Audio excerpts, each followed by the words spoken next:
Mulțumit după aceste două stagii? Întotdeauna e loc de mai bine. Mulțumit în primul rând că n-am avut accidentele, exceptând accidentarea lui Voiculeț, care oricum nu este în prima etapă. În rest, toți jucătorii s-au prezentat bine de punct de vedere fizic. Acum să vedem. Campionatul ne va arăta care va fi valoarea noastră și unde suntem, pentru că meciurile amicale te pot înșela în privința potențialului echipei și exemplul ăsta îl putem lua de la Dinamo, care în pregătire a pierdut aproape toate jocurile și în primul meci oficial a câștigat Supercupa contra CFR-ului, care era o candidată certă la câștigarea trofeului. Deci o să așteptăm, nu știu, sunt câteva achiziții la echipă, sunt jucători noi. Deocamdată sunt mulțumiți de ei, dar vă spun, atunci când vom juca pe puncte, cu presiune, cu motivație, atunci o să ne dăm seama de adevărata valoare a lotului și a echipei. Deocamdată e clar că plecarea lui Mihai Pintilie a lăsat un gol mare în mijlocul terenului. Nu știu dacă soluțiile pe care le-am folosit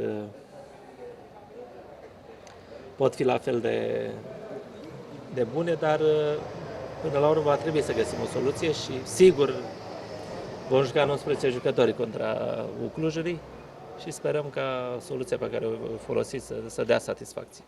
La reunirea echipei spuneați că nu Nistor e principala soluție la închidere. Acum? Da, nu, Nistor nici acum nu este principala. S-ar putea să și schimb puțin așezarea din cauza asta, pentru că n-am găsit încă un mijlocaș la închidere care să se apropie de valoarea lui Pintilii, pentru că eram convins că nu o să găsesc jucători de aceeași valoare, că altfel nu-l mai dădea pe Mihai sau, eu știu, Steaua să orienta spre alt jucător.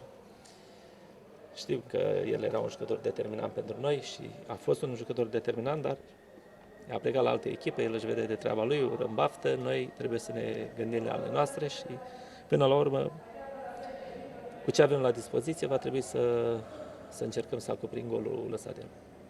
Karim cum v-a convins să o păstrați?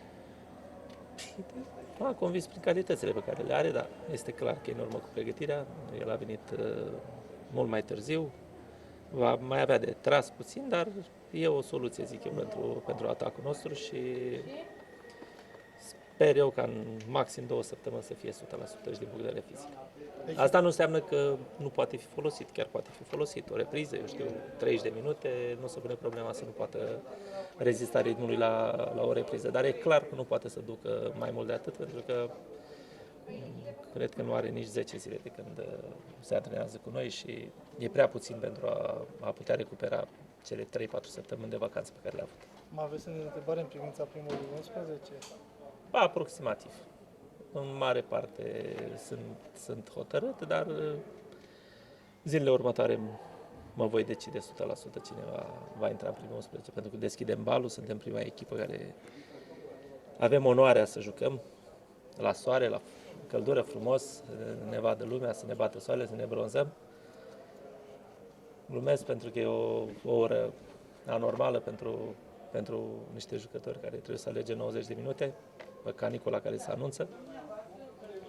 Dar dacă așa s-a hotărât, va trebui să ne supunem, pentru că suntem subalternii Federației și Ligii și așa că și al televiziunilor de la care primim bani.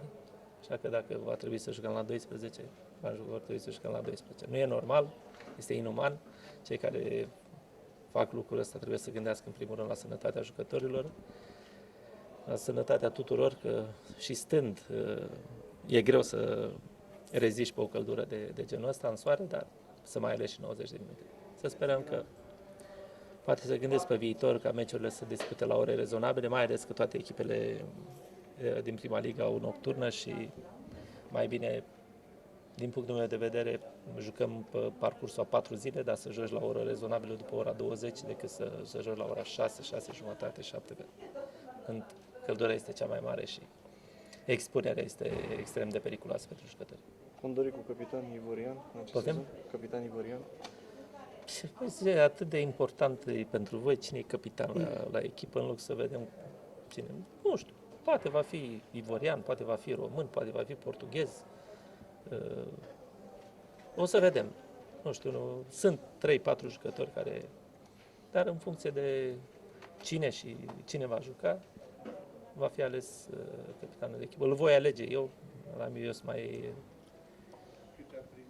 hotărât să nu dau voturi jucătorilor și aleg eu capitanul de echipă în funcție de ceea ce consider eu că merită sau nu merită să fie capitanul echipei, să conducă echipa dintre ca și capitan.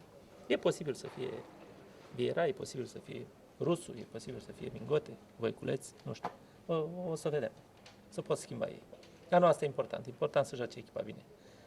Iar capitan de echipă poate să fie și Maxim. Răduț, ce impresie v-a lăsat? Toți noi veniți s-au încadrat destul de bine. Îl cunoșteam pe Răduț, mi l-am dorit și din iarnă.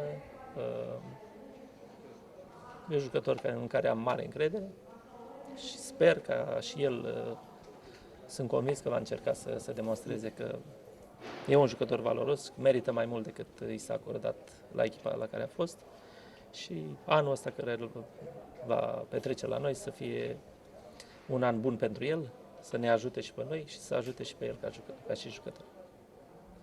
Mulțumim.